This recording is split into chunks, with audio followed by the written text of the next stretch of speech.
क्यों भटकना इधर उधर जब चैनल है आपके पास RD science decoder.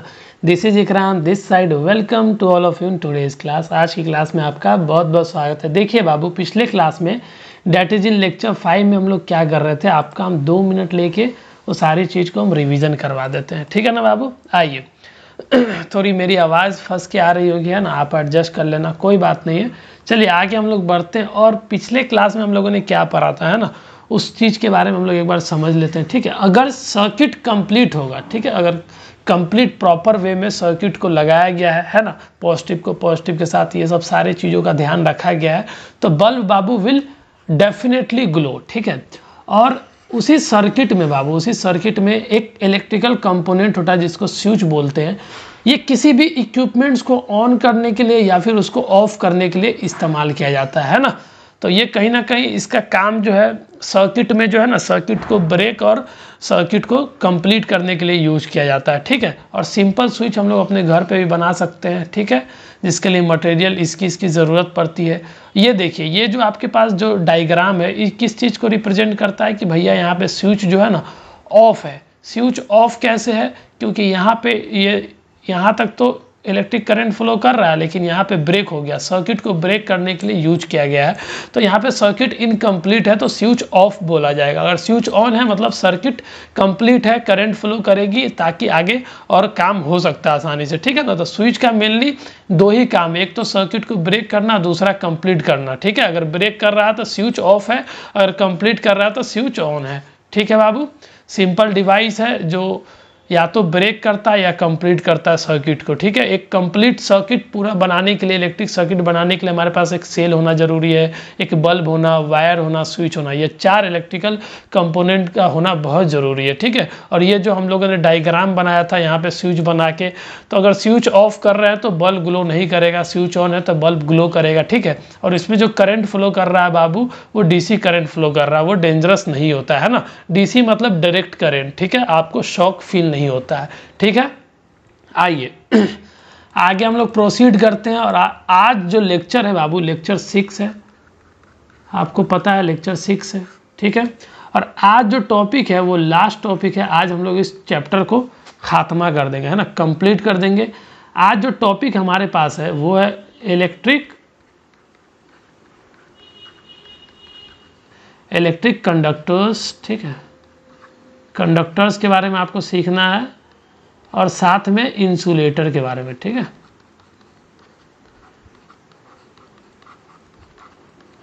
Pen paper अच्छे से लेके बैठ जाइए, पेन पेपर वाटर बॉटल लेके किसी शांति जगह पे बैठ जाइए, ताकि एक एक चीज़ हम लोग अच्छे से डिस्कस कर सके बाबू, है ना, उसको क्लियर कर सके। देखिए, ये जो कंडक्टर्स है इसमें 2 टर्म है। ठीक है, कंडक्टर और इंसुलेटर। ठीक है, ये दोनों टर्म को हम अच्छे से डिस्कस कर देंगे। ठीक है,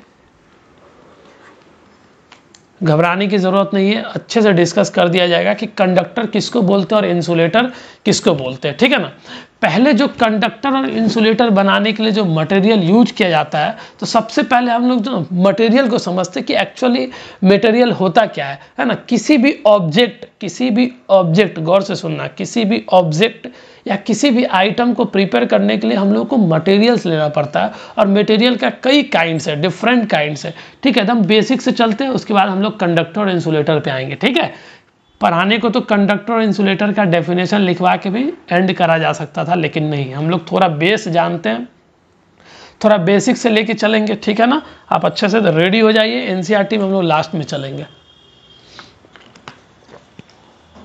तो अभी मैं आपसे डिस्कस कर रहा था कि मटेरियल्स, हमारे पास जो मटेरियल्स है ना, इसका बहुत वैरायटी है। ठीक है, मटेरियल्स अभी समझ में नहीं आया आपको, आ जाएगी समझ में बाबू। ठीक है ना, मटेरियल्स का हमारे पास, वैसे तो ये केमिस्ट्री का पार्ट है, इसी क्लास 6 में ही sorting materials into groups chemistry का पार्ट है ना। आप पढ़ोगे तो वहाँ भी आपको डिटेल में पढ़ाया गया है। वैसे फिर भी मैं थोड़ी सी आइडिया दे देता हूँ ताकि आपको कंडक्टर्स और इंसुलेटर समझ में आए। ठीक है, तो मटेरियल्स का हमारे पास डिफरेंट काइंड्स है, बहुत वैरायटी है मटेरियल्स का, बहुत वैरायटी है। उस वैरायटी के अंदर हम लोग को जाने की ज़रूरत नहीं है। ठीक है, लेकिन कुछ एक एग्जाम्पल देख लीजिए आप। जैसे क्या, आपके पास पेपर मटेरियल है, पेपर मटेरियल का क्या होता है, पेपर भी एक एग्जाम्पल है किस चीज़ का, मटेरियल का। पेपर का बहुत सारा काम है। नोटबुक बनाना, है ना, करेंसी बनाना, ठीक है, और बहुत सारा बुक बनाना, तो ये पेपर मटेरियल से बना होता है, ठीक है। और उसके बाद दूसरा एग्जाम्पल आप लिख सकते हो क्लॉथ मटेरियल, क्लॉथ मटेरियल, ठीक है। क्लॉथ में भी बहुत वैरायटी होता है, नीलन होता है, पॉलिस्टर होता है, एक्रेलिक होता है ना, और कॉटन होता है, वुलन होता है। तो इसके अंदर डेप्थ में जाने की ज़रूरत नहीं, बस थोड़ा सा बेसिक आइडिया लो, एक आप थोड़ा थीम पता चल जाए आपको, ठीक है। मेटल का भी मटेरियल होता है ना, मेटल में जैसे आयरन हो गया, निकिल हो गया, कोबाल्ट हो गया, इस तरीके का। तो कई तरह का जो हम लोग हमारे पास मटेरियल अवेलेबल है, और कोई भी वस्तु, कोई भी ऑब्जेक्ट या कोई भी आइटम बनाने के लिए हम लोग मटेरियल का इस्तेमाल करते हैं, है ना। ये बात समझ आई।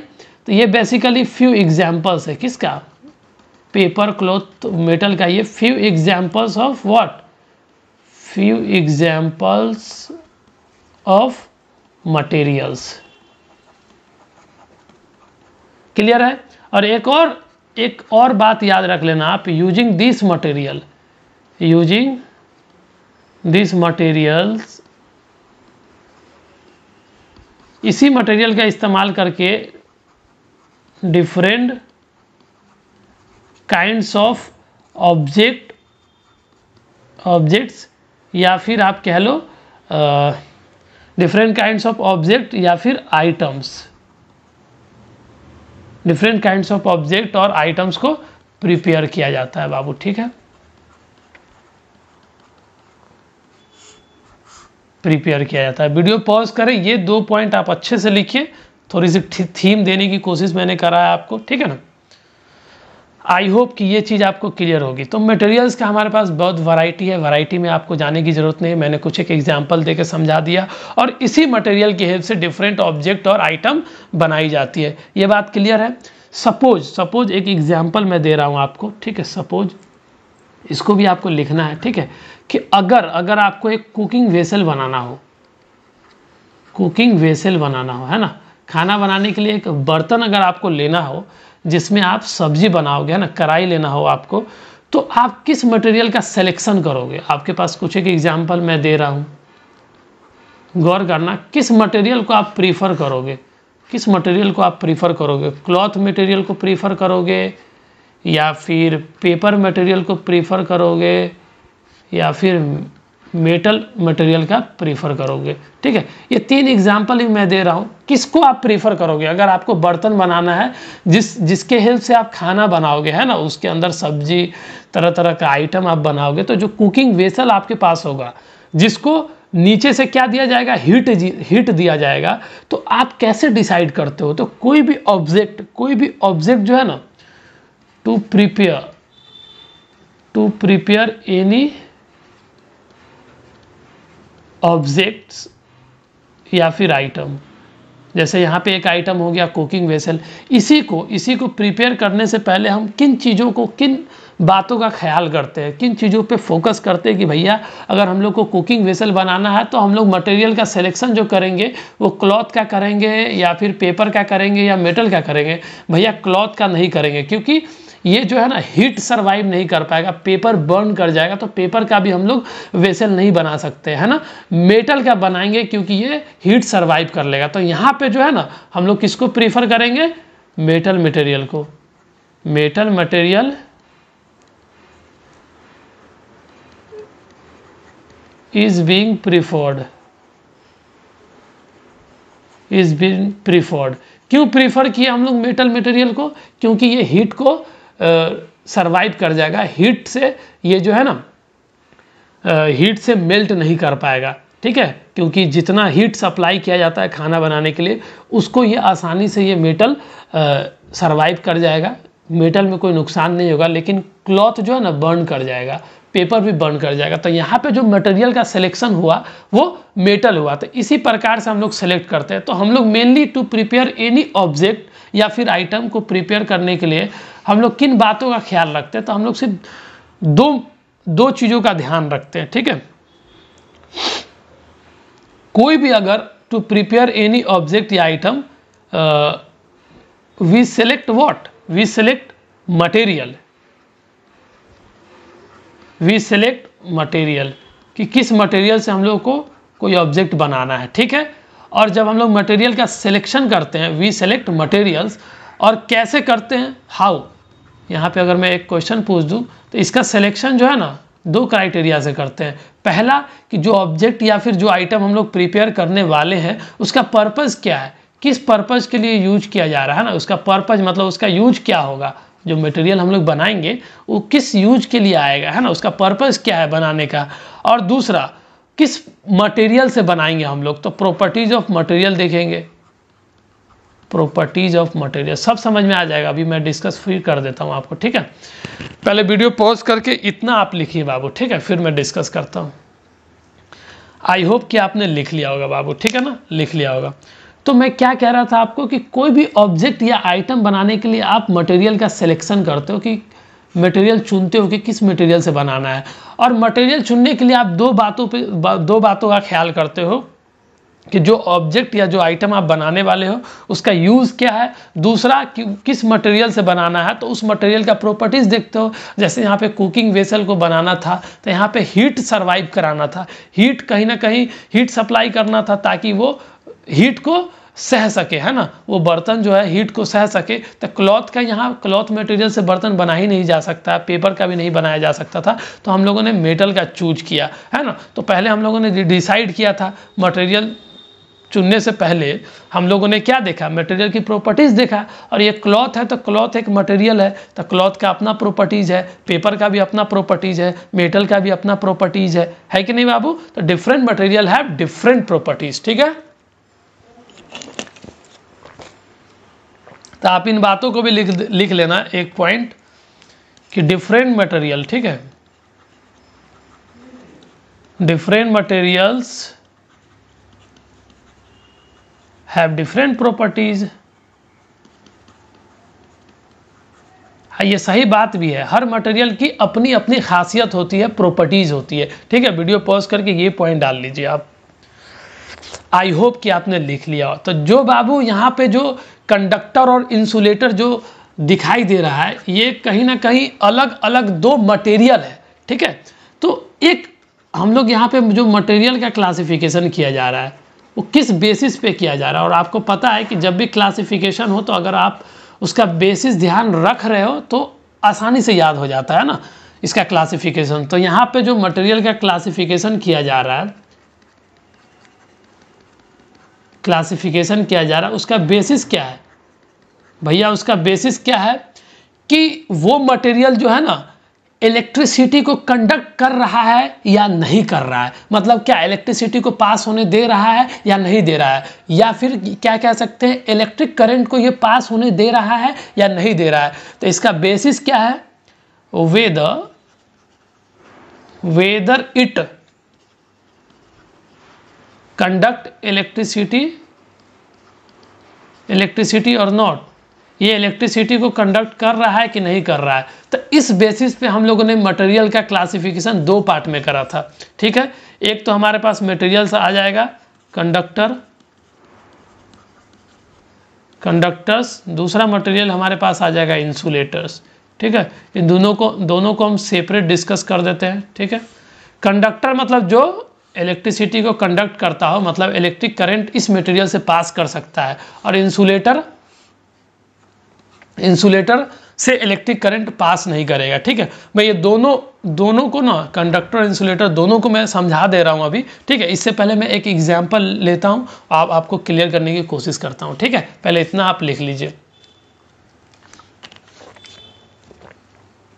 तो बाबू हम क्या समझा रहे थे आपको, हम ये बता रहे थे आपको कि मटेरियल का क्लासिफिकेशन हम लोगों ने करा, उसका आधार ये है, उसका बेसिस है कि वो मटेरियल जो है ना इलेक्ट्रिसिटी को पास होने दे रहा है कि नहीं दे रहा है, ठीक है। पहले एग्जाम्पल समझिए, उसके बाद हम लोग उसको डिफाइन करेंगे, ठीक है।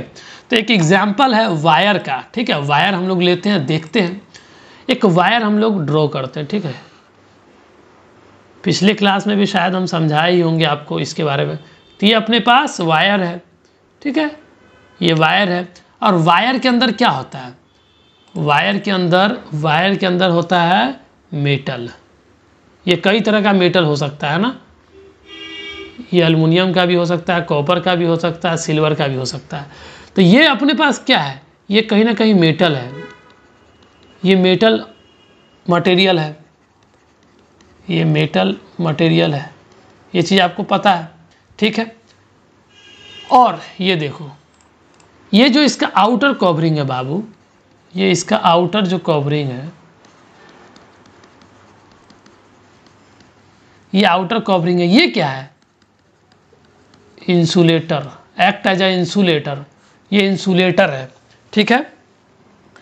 तो यही तो कारण है बाबू कि अगर इस मेटल मटेरियल से अगर इलेक्ट्रिसिटी पास कर रहा है, अगर इलेक्ट्रिसिटी पास कर रहा है तो इसके ऊपर इसलिए इंसुलेटर लगाया जाता है, इंसुलेटर मटेरियल, ठीक है। ये भी एक अलग तरह का इंसुलेटिंग मटेरियल हो गया, जो आउटर कवरिंग बनाया जाता है, ये इंसुलेटिंग मटेरियल्स, इंसुलेटिंग मटेरियल से बना होता है ना। ये जो इसके अंदर जो मेटल होता है, ये मेटल मटेरियल से बना होता है, ये इंसुलेटिंग मटेरियल से बना होता है। यही कारण है कि जब बिजली पास करती है इस वायर से, तो हम लोग जब वायर को पकड़ते हैं बाबू, पकड़ते हैं तो क्या होता है, हम लोग को शॉक नहीं लगता है। क्यों? क्योंकि ये जो इंसुलेटिंग मटेरियल है ना, ये बैड कंडक्टर ऑफ इलेक्ट्रिसिटी होता है। Bad conductor of what? Electricity. Bad conductor of electricity होता है। इसीलिए हम लोग को जब वायर पकड़ते भी हैं फिर भी हम लोग को शॉक नहीं लगता है। अगर वायर को छील देंगे इतना से हटा के, और इस वायर के अंदर जो मेटल प्रेजेंट होता है, अगर इसको हम लोग टच करने की कोशिश करेंगे तो ये जो मेटल मटेरियल है ना बाबू, ये कंडक्टर है, ठीक है। ये act as a conductor, act as a conductor, act as a conductor, और metal material good conductor of electricity माना जाता है, गुड कंडक्टर ऑफ इलेक्ट्रिसिटी। इसीलिए हम लोग को जो है ना मेटल मटेरियल छूते हैं तो करंट लगता है, शॉक फील होता है, लेकिन इसके ऊपर इसलिए लगाया जाता है इंसुलेटिंग मटेरियल कि जब इलेक्ट्रिक करंट फ्लो भी करे तो हम लोग वायर को पकड़ भी ले ऊपर से उसका आउटर कवरिंग से, तो हम लोग को करंट ना लगे, ठीक है, कि वो इलेक्ट्रिक करंट को पास होने नहीं देता है ना, इंसुलेटर मटेरियल से पास होने नहीं देता है। वीडियो पॉज करके इतना पहले लिख लीजिए, फिर मैं आगे डिस्कस करता हूँ। आई होप कि आपने लिख लिया होगा। तो यहाँ पे आधार क्या है, इधर यहाँ बेसिस क्या है, यहाँ पे जो मटेरियल का क्लासिफिकेशन किया गया है दो कैटेगरी में, एक कंडक्टर मटेरियल और दूसरा इंसुलेटर मटेरियल, ठीक है। तो यहाँ पे कंडक्टर्स हम लोग किसको बोलेंगे, कंडक्टर्स हम लोग वैसे मटेरियल से बना हुआ ऑब्जेक्ट को बोलेंगे, या फिर वैसे मटेरियल को बोलेंगे जो इलेक्ट्रिक करंट को पास होने देता हो, ठीक है, वो अपने अंदर से इलेक्ट्रिक करंट को पास होने देता हो। तो यहाँ पे हम लोग कुछ इस तरीके से डिफाइन करते हैं कि मटेरियल्स, ठीक है, वैसी मटेरियल्स विच अलाउ, है ना, जो इजाज़त देती हो क्या, इलेक्ट्रिक करंट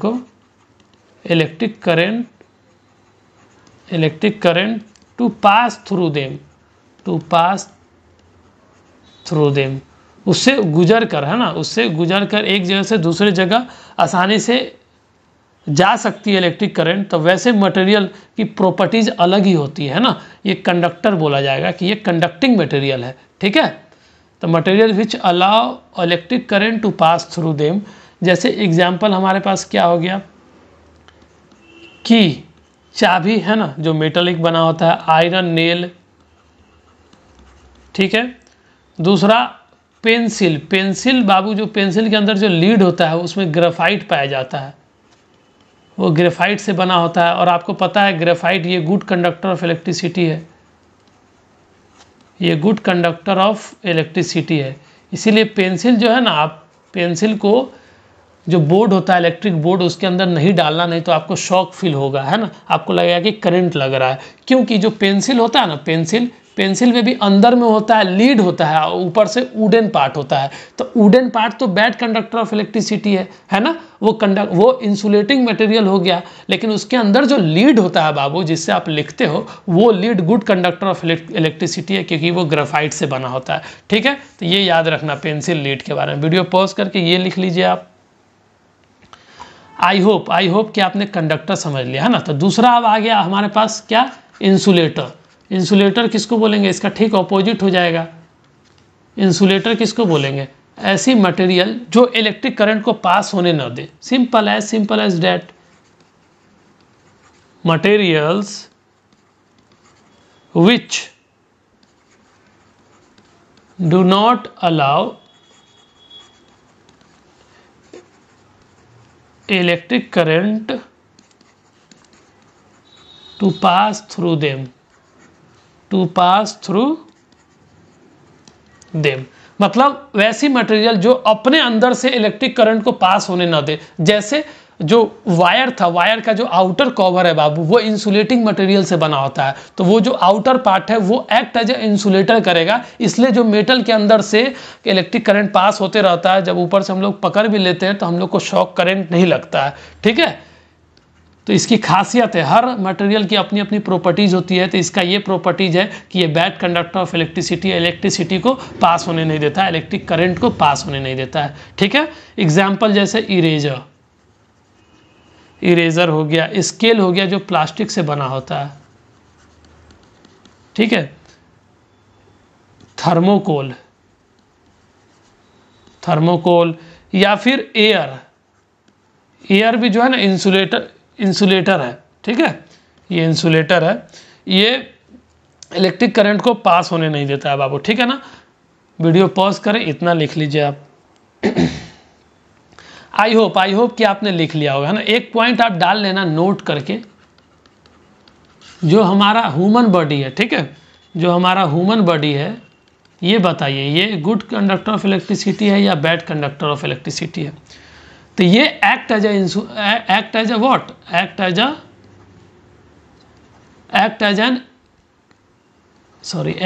अ कंडक्टर। ये कंडक्टर है बाबू, इसलिए तो हम लोग को करंट लगता है।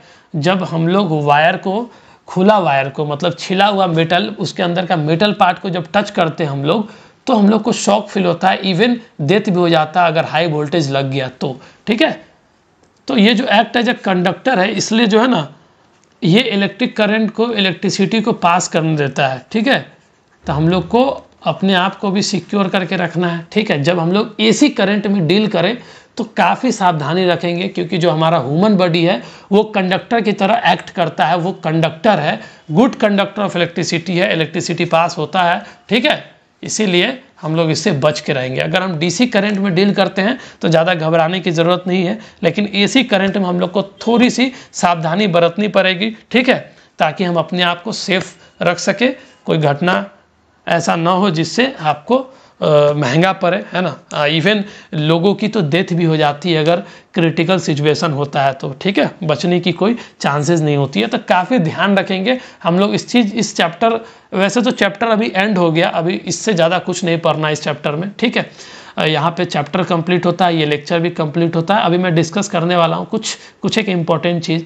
देखो, आप ध्यान रखना, आपको डीसी करंट में डील करना है ठीक है, इस क्लास में जितना चीज़ भी एक्सपेरिमेंट कराया जाएगा वो सब आपको डीसी करंट ही उसके अंदर फ्लो करेगा। ठीक है, तो आपको एसी करंट में नहीं जाना है बाबू। ठीक है, आइए वीडियो पॉज करके ये नोट वाला एक एग्जांपल डाल लीजिए।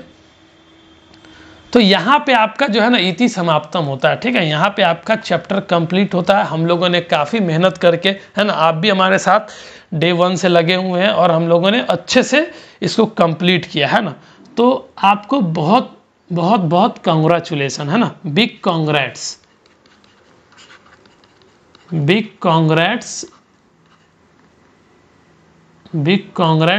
To you. ठीक है ना, एक हमारे साइड से रेड हार्ट आप ले लीजिए। ठीक है, बिकॉज यू डिजर्व इट। ठीक है, रेड हार्ट हमारे साइड से। ठीक है, बहुत बहुत मुबारक हो आपको, है ना, आपने ये चैप्टर कंप्लीट कर लिया है और मैंने भी कंप्लीट करा दिया आपको। हमारे साइड से ये चैप्टर कंप्लीट है और आप अपने साइड से भी इसको कंप्लीट कर लीजिए। और अब ध्यान देने वाली बात ये है कि आपने इतनी मेहनत करी है ना, इतनी शिद्दत से मेहनत किया है आपने, तो अब रिवीजन का ख्याल मैं नहीं, आप करोगे। ठीक है, रिवीजन की रिस्पॉन्सिबिलिटी आपकी है, क्योंकि अगर आप रिवाइज नहीं करोगे तो इतना समय देने का, इतना डेडिकेशन से पढ़ने का कोई मतलब नहीं रहेगा। ठीक है, तो आप डेली बेसिस पे या फिर अल्टरनेट डे पे आप इस चीज़ को रिवाइज करने के लिए सिर्फ और सिर्फ आप क्लासरूम नोट्स रिवाइज करोगे, क्लासरूम नोट्स को रिवाइज करोगे, ठीक है, सिर्फ क्लासरूम नोट्स को रिवाइज करोगे। एनसीईआरटी आपको पढ़ने की ज़रूरत नहीं है। आप एक बार एनसीईआरटी पढ़ो, बढ़िया से पढ़ो और हमारी लेक्चर करो, ठीक है। इसके बाद आपको दोबारा एनसीईआरटी पढ़ने की ज़रूरत नहीं है। अगर आप एनसीईआरटी पढ़ के आ रहे हो और हमारी क्लास कर रहे हो और उसके बाद आपको सारी बात क्लियर है, अगर फिर भी आप एनसीईआरटी पढ़ रहे हो तो आप अपने आप को मूर्ख बना रहे हो, आप एक्टिंग कर रहे हो, क्योंकि आपको जब लेक्चर कर लेने के बाद तो आपको एनसीईआरटी पढ़ने की नौबत ही नहीं आएगी। आपके पास सारा नोट्स प्रिपेयर हो जाएगा, क्लासरूम नोट्स जो लिखवाया गया है, एक एक चीज़ अगर आपने नोट्स बनाया है तो आपको वही चीज़ से रिवीजन करना है, उसी चीज़ से जितना रिवीजन करो, ठीक है ना बाबू। तो हम लोग फिजिक्स सेक्शन शुरू कर चुके थे, जिसमें हम लोगों ने लगातार कंटिन्यूसली 3 चैप्टर कंप्लीट कर लिया है। कल बाबू क्या करना, आप कल एक आपका होमवर्क और ऐड हो जाएगा। ये नीसू कोर्स का फिजिक्स सेक्शन का लास्ट टॉपिक बचा हुआ है, 4th chapter fun with magnets. इसको थोड़ा सा आप पढ़ के आना, ठीक है। कल से ये चैप्टर शुरू करेंगे हम लोग और काफ़ी अच्छे से पढ़ेंगे, है ना। मैग्नेट्स के बारे में समझेंगे कि मैग्नेट्स क्या होता है, फिर हम लोग मटेरियल का क्लासिफिकेशन करेंगे, मैग्नेटिक नॉन मैग्नेटिक। बहुत मजा आएगा आपको पढ़ने में, ठीक है। तो ये नीसू कोर्स का फिजिक्स सेक्शन का सबसे लास्ट टॉपिक है, लास्ट चैप्टर है फन विथ मैग्नेट्स। इसको भी हम लोग कंप्लीट कर लेंगे, ठीक है ना बाबू। चलिए अब हम लोग नए क्लास में मिलेंगे, नए चैप्टर्स के साथ मिलेंगे और आप बढ़िया से पढ़ के आना इसको अच्छे से, ताकि हम लोग डिस्कस कर सकें, ठीक है ना बाबू। आई होप कि आपने चीज़ों को लिख लिया होगा। हम लोग क्लास को यहीं वाइंड अप करते हैं, मिलते हैं नेक्स्ट क्लास में। तब तक के लिए आप अपना ख्याल रखें, अच्छा खाना खाएं, always keep your mother happy. जय हिंद।